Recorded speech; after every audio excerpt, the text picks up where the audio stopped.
Hello everyone, welcome to Garima's world. आज चाहिँ हामी उलुवाटु एक्सप्लोर गर्न जाँदैछौँ। अनि यहाँ कुटामा पनि एकदमै धेरै ट्राफिक हुने रहेछ। यो ग्र्याब ट्याक्सीहरू गर्दाखेरि धेरै नै टाइम लाग्ने भयो। सो हामी आज पनि उबुदमा जस्तै स्कुटर रेन्टल गर्दैछौँ। अनि एकदमै रमाइलो पनि हुन्छ 180 डिग्री भ्यू हेर्दै जान। अनि ट्राफिकमा पनि धेरै वेट गर्नु पर्दैन, किन भन्दा स्कुटर चाहिँ छिरिहाल्छ नि त जताततै। So it will be much easier त्यसरी जाँदा। अब चाहिँ हामी स्कुटर रेन्टल गर्ने ठाउँतिर निस्किँदैछौँ। सुरुमा चाहिँ हामी यहाँ मनी एक्सचेन्ज गर्छौँ। हामीले यहाँ मनी एक्सचेन्ज गरिसकेपछि नजिकैको पपुलर क्याफे क्रम्स एन्ड कोस्टर्समा ब्रेकफास्ट गऱ्यौँ र स्कुटर रेन्टलको लागि अगाडि बढ्दैछौँ। अब चाहिँ हामी स्कुटरमा उलुवाटु जाँदैछौँ स्कुटर रेन्ट गरेर। त्यही त एकदम सनी छ, हावा चलिरहेको छ। उलुवाटु टेम्पल चाहिँ एउटा हाइटमा रहेको एकदमै पपुलर टेम्पल हो। त्यहाँ पुग्न चाहिँ हामीलाई 1.5 घन्टा जति लाग्नेछ। अहिले चाहिँ हामी उलुवाटु टेम्पल एरियामा आइसकेको छौँ। अब चाहिँ हामी यहाँ स्कुटर पार्क गरेर भित्र एन्टर गर्छौँ। यो चाहिँ अलिकति हाइटमा रहेको, साइडमा चाहिँ सी छ। एकदमै फेमस टेम्पल हो उलुवाटु टेम्पल। अहिले चाहिँ हामी टिकट काउन्टरमा आएको छौँ उलुवाटु टेम्पल एन्टर गर्नलाई। चाहिँ यस्तो कम्मरमा बाँध्नलाई यस्तो कपडा दिएको छ। अनि हामी त्यसरी बाँधेर एक्सप्लोर गर्न हिँड्दैछौँ। धेरैवटा स्टेयर्स चढ्नुपर्छ जस्तो लाग्छ यो उलुवाटु टेम्पल जानको लागि। यहाँ मङ्की पनि आइपुग्यो। यहाँ चाहिँ राति क्याक डान्स हुन्छ, फायर डान्स। अनि यतापट्टि चाहिँ बिच छ, यता मङ्कीहरू छ। बालीको मोस्ट अफ द टेम्पल्सहरू जाँदाखेरि चाहिँ आर्म्स र निजहरू कभर गर्ने लुगा लाउन चाहिँ रिकमेन्डेड हुन्छ।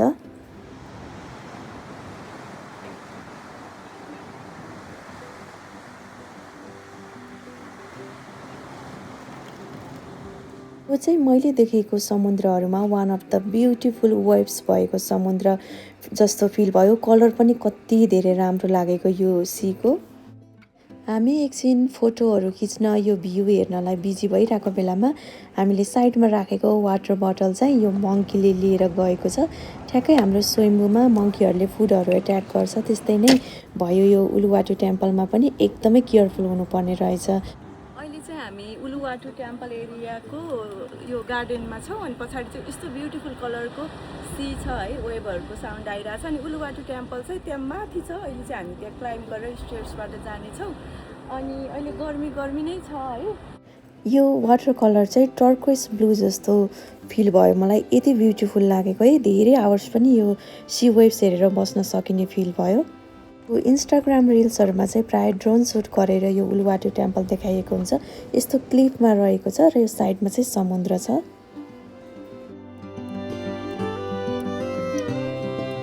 यो ट्रेलमा हिँडिरहेको छौँ। अनि यहाँबाट वरिपरि योभन्दा माथि छ टेम्पल चाहिँ। यहाँ वरिपरि घुमिसकेपछि अब हामी टेम्पल जान्छौँ एकछिनमा। यहाँ चाहिँ एकदमै धेरै मङ्कीहरू छ, मैले अघि पनि फर्स्टमा देखाएको थिएँ। So we need to be careful with our camera अनि यो सनग्लासेस ह्याटहरूसँग, किन भन्दा तान्दिहाल्दो रहेछ। बिचमा चाहिँ यस्तो रेस्टिङ प्लेसहरू छ यो उलुवाटु टेम्पल चढ्ने स्टेयर्स चढ्ने एरियामा। यो चाहिँ यहाँ भइरहेको कुनिङ्गाङ र गुनिङ्गाङ फेस्टिभलको लागि राखिएको सामानहरू हो। यो प्राय टेम्पल्सहरूमा राखिने गर्छ र स्ट्रिट डेकोरेसनमा पनि हुन्छ। उलुवाटु टेम्पलको यो स्टेयर्सहरू चढ्नलाई रेडी भइसकेको छौँ। यता चाहिँ यस्तो फेस्टिभ छ। अनि सबैजना यो बालिनिज कल्चरल ड्रेस लगाएर बसिराखेको देख्यौँ हामीले।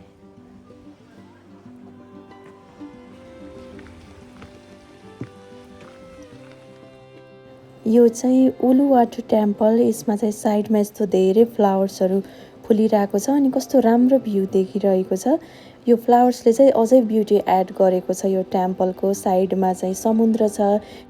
यो भ्यू चाहिँ मलाई एकदमै मेस्मराइजिङ नै लाग्यो। उहाँहरू चाहिँ यहाँको लोकल बालिनिज कल्चरल ड्रेसमा आउँदै हुनुहुन्छ टेम्पल। अहिले चाहिँ हामी इन्डोनेसियाको एउटा गाउँमा आएको छौँ। अनि इन्डोनेसियन हाउसहरू चाहिँ यस्तो हुन्छ है।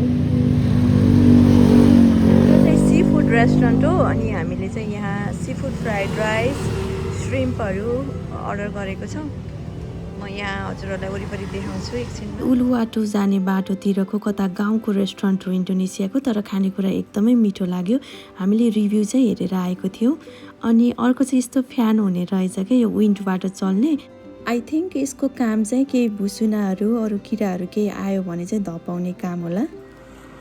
यदि हजुरहरूले चाहिँ भ्याकेसनमा धेरै ठाउँहरू कभर गर्नु छ भने चाहिँ स्कुटर रेन्टल चाहिँ गर्नै पर्ने रहेछ, किन भन्दा ट्याक्सीमा कारमा चाहिँ एकदमै धेरै ट्राफिक हुन्छ। यसरी स्कुटर रेन्ट गर्दा चाहिँ आफूलाई मन लागेको ठाउँहरू एकछिनमा जान मिल्छ।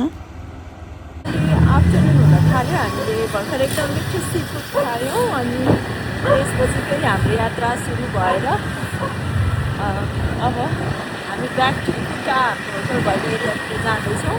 हामीले चाहिँ हाम्रो 2 विक्सको ट्रिपमा चाहिँ हाफ अफ द टाइम चाहिँ स्कुटर रेन्टल गरेको छौँ र हाफ अफ द टाइम चाहिँ ट्याक्सीहरूमा जाने डिसाइड गरेको छौँ, किन भन्दा कुनै कुनै ठाउँहरू चाहिँ अलि धेरै नै टाढा छ अनि हामीले कति ट्याक्सीहरू चाहिँ नेपालबाट नै प्री बुक गरिसकेको थियौँ। यति बेला साँझको 4:30 जस्तो भइसकेको छ। अब हामी होटलमा गएर केही बेर रेस्ट गर्छौँ र साँझ उबुदको केक्याक फायर डान्स हेर्नलाई निस्किनेछौँ। अहिले चाहिँ हामी यो केकाक फायर डान्स हेर्न आएको छौँ उबुदमा। यो चाहिँ हरेक वेडनेसडे र स्याटरडे मात्र हुन्छ। लकिली आज चाहिँ स्याटरडेकै दिन हामी यहाँ छौँ। अब पर्फर्मेन्स सुरु हुनलाई 10 मिनट्स बाँकी छ। सो सबैजना अगाडि नै आएर पर्फेक्ट सिट रिजर्भ गर्नु हुँदो रहेछ राम्ररी देखिनलाई। यो फायर डान्सहरू चाहिँ डिफ्रेन्ट लोकेसनमा हुन्छ बालीको। यो उलुवाटो टेम्पलमा, उबुदको डिफ्रेन्ट प्यालेसहरूमा र यो सिटी सेन्टरहरूमा हुन्छ र हामीले पनि त्यहाँमध्येको एउटा लोकेसन पिक गरेर आएको छौँ। यो चाहिँ रामायणसँग सम्बन्धित एउटा त्यहाँको कल्चरल पर्फर्मेन्स हो है, कल्चरल रिलिजियस पर्फर्मेन्स हो। बालीमा पनि धेरै जस्तो majority of the people Hindu भएको हुनाले चाहिँ यो रामायणसँग आधारित कथा हो। यो हामीलाई दिनुभएको ब्रोसरमा पनि एक्सप्लेन गरिएको छ।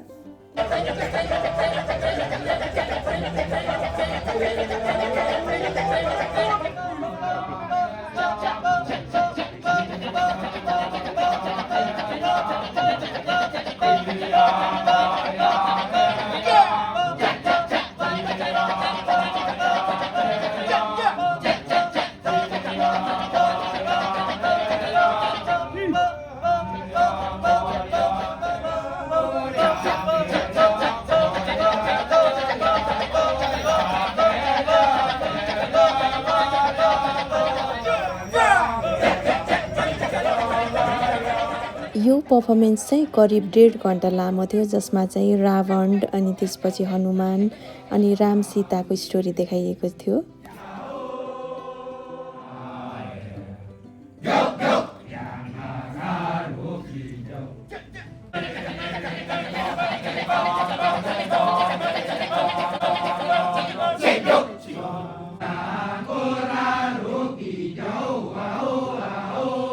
यो पर्फर्मेन्स चाहिँ हामीले टेम्पलको ओपन स्काईमा बसेर हेरिरहेको थियौँ अनि कस्तो राम्रो स्टार्सहरू देखिरहेको थियो।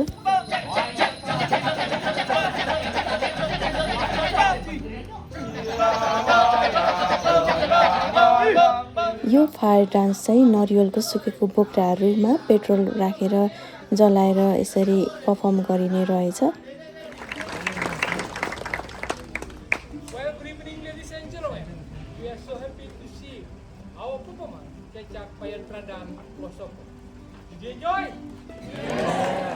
हामीले करिब 1.5 घन्टा लामो पर्फर्मेन्स हेरिसकेपछि हामी चाहिँ डिनरको लागि रेस्टुरेन्ट जाँदैछौँ नजिकैको।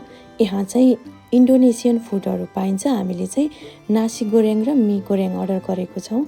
यो चाहिँ फेमस इन्डोनेसियन फुड हो। आफ्टर डिनर हामीले चाहिँ केही बेर त्यो रेस्टुरेन्टै एक्सप्लोर गऱ्यौँ, किन भन्दा यसमा चाहिँ एकदम आर्टिस्टिक खालको वर्कहरू थियो।